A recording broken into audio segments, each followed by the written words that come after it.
Hello, my name is Andrew Bennett. Um, First off, I would like to apologize. This is my first time doing this, so forgive me if it's very, very, very bad. Um, I will be presenting on the country I have chosen, which is South Korea. I was actually really excited to do this presentation. I lived in South Korea for 2 years while I served in the military, so it was kind of exciting to go back and rethink about a lot of the things that I learned there. Um, and it was kind of cool to utilize some of the knowledge that I already had. However, I would say 97% of this information was not information I knew off the top of my head about South Korea. Um, but without further ado, let's get into it. So first, we'll just start off with some facts about South Korea and what it is, where it is. First, it is in Southeastern Asia. It is the southern half of a peninsula. That peninsula, during an armistice, was cut in essentially half and created what we now know to be North and South Korea. It is bordered by the Yellow Sea and the Sea of Japan, very closely by Japan, and to the north, Russia. The capital is Seoul. It is a very, very large city in a mountainous country. It is very political, economical, and cultural. It has a population itself of about 2 million, but the country itself is about 50 million. It is high income, developed in economy with substantial manufacturing and services sectors. A brief history of the colonization. The colonial period, they were mostly colonized by Japan, heavily actually colonized by Japan, um, in a rather brutal way, if I might add. But that was the traditional colonial period that South Korea would have experienced, would have been under a Japanese occupational rule kind of way. It was very, very oppressive. It's not. It was not an environment where South Korea itself was encouraged to flourish.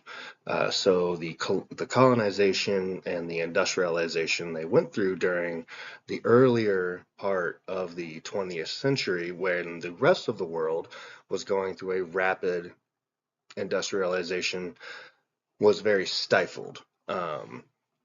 It was not after. It was not until after World War II and the Korean War when the United States stepped in with its blunder and power and money and really gave Korea the fighting chance it never had until that moment.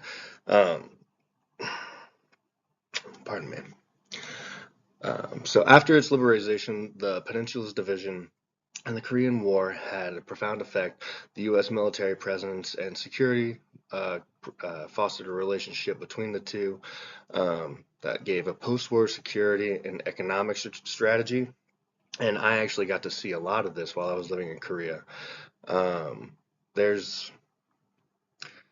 reflections of America everywhere there, and it's very interesting because you can go to other parts of Asia and it's not so reflective, but because we have had such a presence there in such a political, social, economic way, there are many, many reflections of us there, but in a Southeastern Asian kind of way. It's very interesting.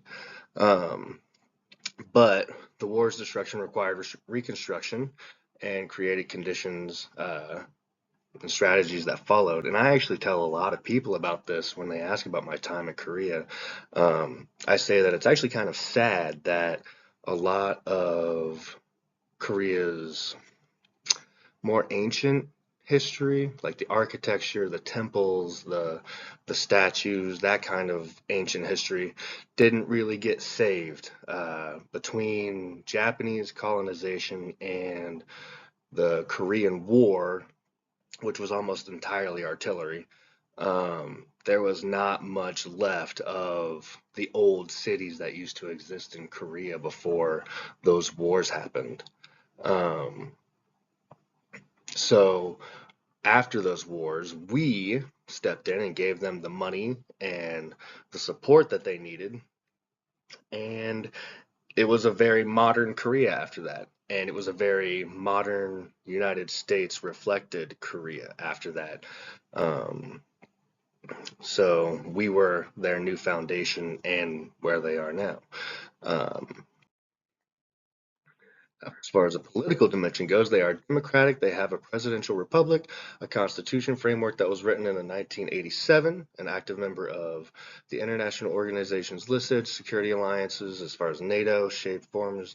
South Korea operates as a presidential republic. This was not actually updated on the website, but their president has actually recently stepped down.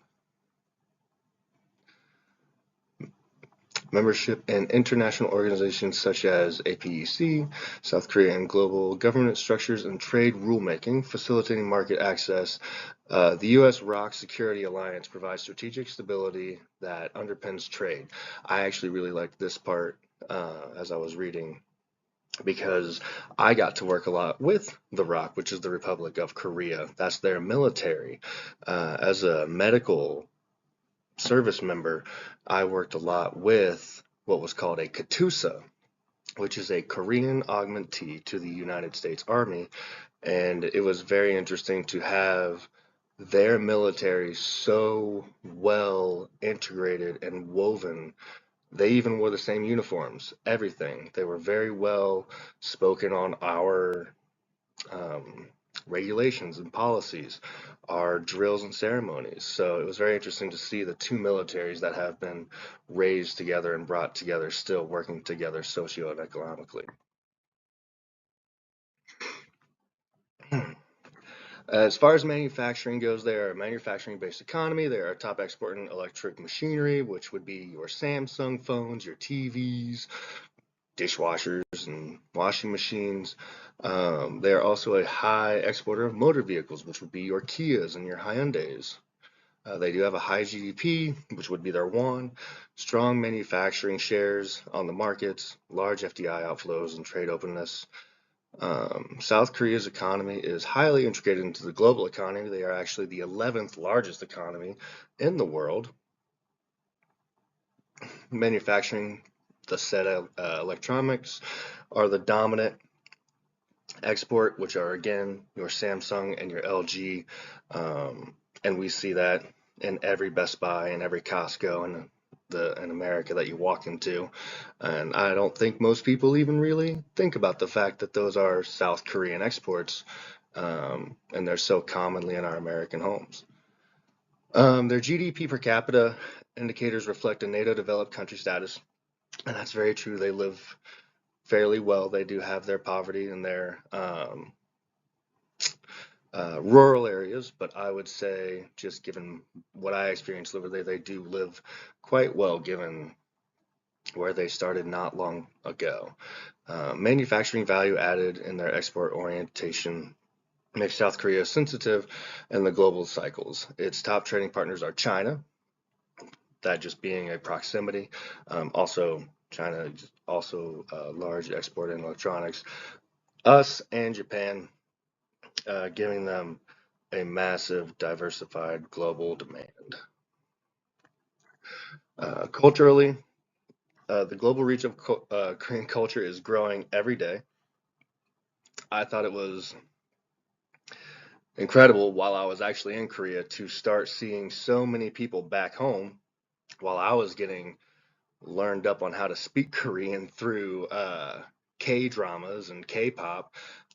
It was really starting to explode back here because TikTok had just come out. So a lot of that was really exciting. But the K pop phenomenon and what they called the K wave, the Korean wave, um, has really made its way over here in a way that I personally was not expecting just because we're so used to seeing our version of Western Hollywood and pop culture send it eastward. So it's very nice to see that there was a wave of influence that made itself west.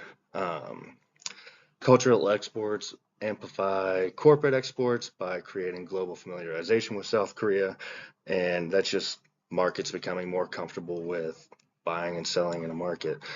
and lifestyles internally, education, attainment, and cultural norms emphasizing discipline and hierarchy. Corporate structures have supported rapid industrial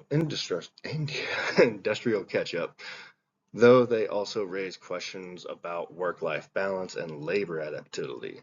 Um, that is something I would imagine is not unknown in the Eastern Asian socio climate, that they work very, very, very hard and very, very long hours. And what I saw was no exemption. They work very, very hard from a very young age. I got to know their education system pretty well, actually. And they start from 5, and every test they take matters to get into college, to get into a job, to get everything.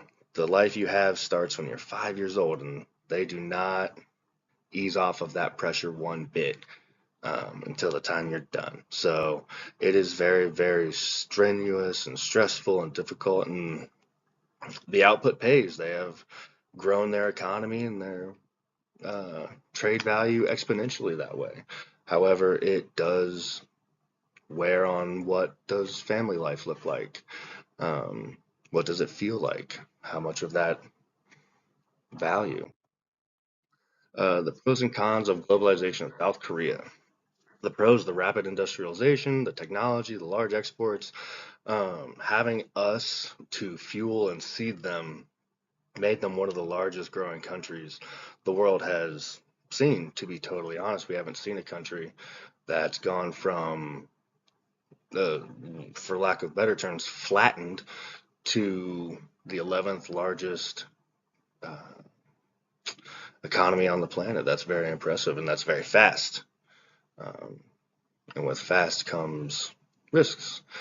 Benefits of globalization include fast technology. They can export faster, they grow faster. That means they're bringing in more faster, and they can improve quality of life faster. Costs include sensitivity to global demand swings, dependency on important energy and raw materials, and that one of those risks being, as you're built up that quick, how are you self-sustaining is the question, really. What are your new dependencies now? You are now depending on someone for something, and where there's a dependency, there are strings. And I'm going to speed this up. Trade profile. Again, they trade with large, large countries: China, Japan, Vietnam. They do massive import-export of fishing, of meat, of a lot of port import export is what I'm trying to say. South Korea is a high volume trader. Exchange rates of Korea influence the markets up and down everywhere, including here. Um, a multinational corporate case study would be the Toyota Motor Company example. Toyota reserves as a good case. Foreign automakers enter Korea seeking market access integration regularly. However, Korea is a very stiff market to try to build in and with or against. They are very self-preservatory, so trying to go there and build, if it is going to be a competitive thing, is going to be very, very difficult. Um, there has to be lots of retaliatory gain for Korea if they're going to let you come and make a competitive uh, build.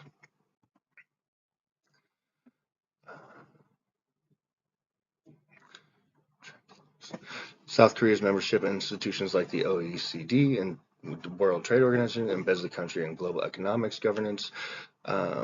Membership emphasizes policy, best practices, and signals a developed country status per NATO, again, that attracts investors.